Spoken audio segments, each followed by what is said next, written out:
Enseignants, syndicats et parents d'élèves mobilisés ce mardi. Un rassemblement était organisé devant l'inspection académique à Nantes.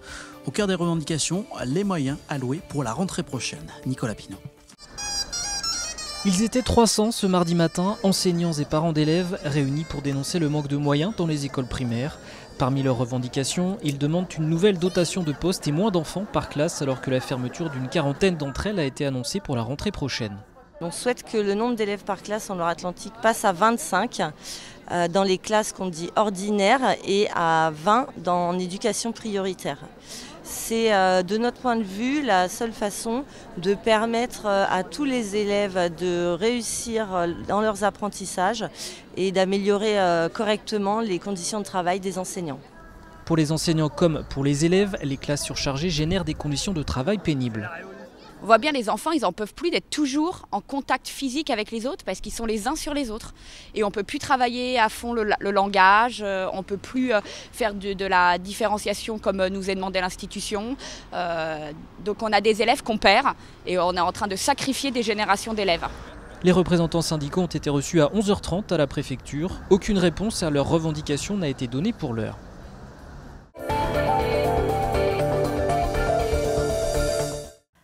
Plusieurs dizaines de militants étaient rassemblés ce mardi devant le tribunal de Nantes. Ils venaient soutenir un syndicaliste CGT accusé d'avoir dégradé l'entrée d'une banque lors d'une manifestation en juin 2017. Au terme d'une audience rapide, il a été relaxé. Ça montre le ridicule de cet État qui souhaite réprimer et faire peur au mouvement social parce que voilà, c'est au travers de cette attaque sur notre camarade, c'est une façon de faire peur à l'ensemble des militants pour leur dire lorsque vous venez contester et manifester, vous prenez le risque d'être condamné à de lourdes peines d'emprisonnement. Donc c'est une volonté de l'État de faire peur pour qu'on ne puisse plus porter notre parole dans la rue. Il a pris ses fonctions le 15 janvier dernier dans un climat tendu. Rencontre avec le nouveau directeur du centre hospitalier de Saint-Nazaire. Il a la lourde tâche d'endiguer le malaise qui perdure depuis plusieurs années au sein de l'établissement. Jean-Michel Naga.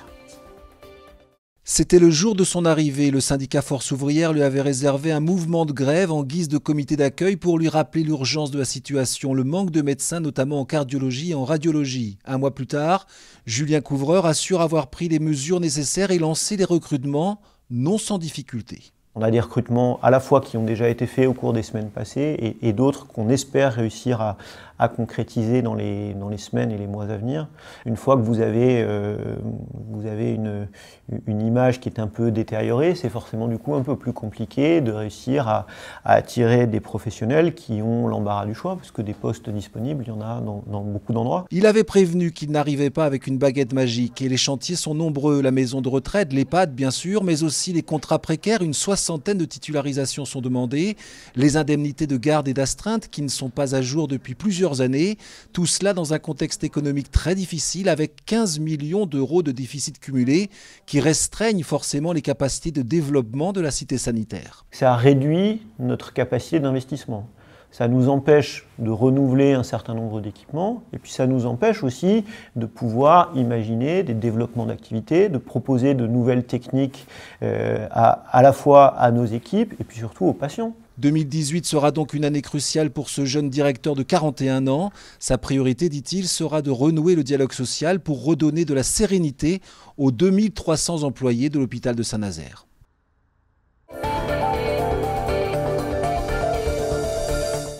Le Parti socialiste de Loire-Atlantique va changer de patron.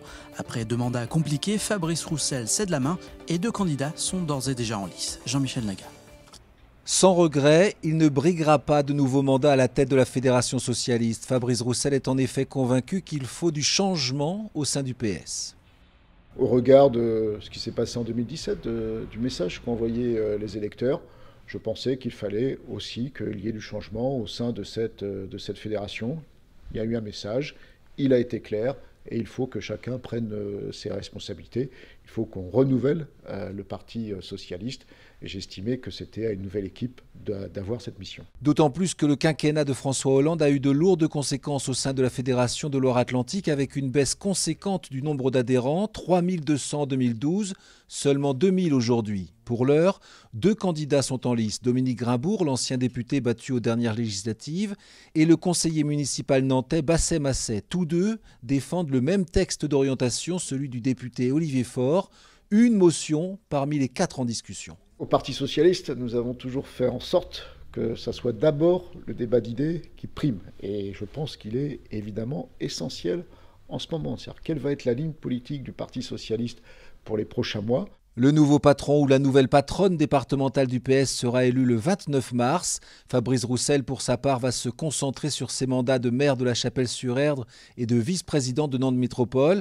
Une place stratégique pour observer le travail de sa fédération par rapport aux objectifs fixés, à savoir la préparation des prochaines municipales et les éventuelles alliances avec les autres partis de gauche.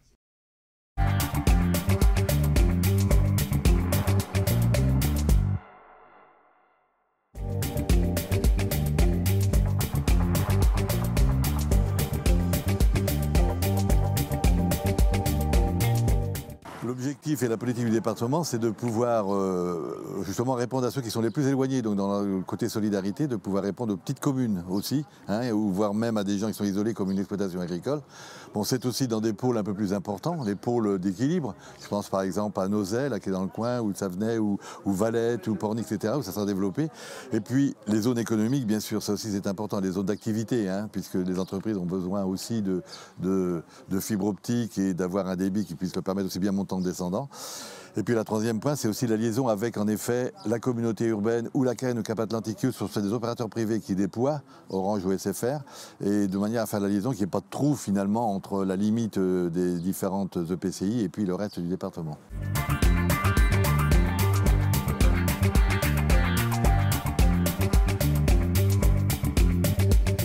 L'habitat ou les locaux d'entreprises où l'habitat est plus dispersé, donc ça veut dire plus de fibres à déployer, etc. Entre autres, la difficulté des fois, c'est par exemple dans l'aérien, qu'il y a beaucoup d'aériens dès qu'on quitte les centres-bourgs. Et là, il y a des problèmes, c'était soulevé des lagages, etc. Parce qu'il faut passer, c'est vrai, le long des routes.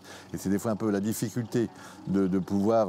et le coût aussi qui est plus important, bien sûr, lorsqu'on est très éloigné d'un centre-bourg que lorsqu'on est dans le centre-bourg. Parce que souvent, les armoires sont disposées. Les armoires, c'est les lieux de connexion, finalement, les nœuds optiques qui arrivent ou arrivent principalement le gros débit, puis après est dispatché sur l'ensemble des locaux. Là, on est sur un premier plan de 2017-2021. C'est en gros 108 000 prises qui peuvent être développées sur le département. Là. Au total, on en a 300 000 à développer, donc vous voyez, il y a une autre tranche. Mais je pense qu'entre 10 et 15 ans, tout le monde devrait avoir un débit assez important.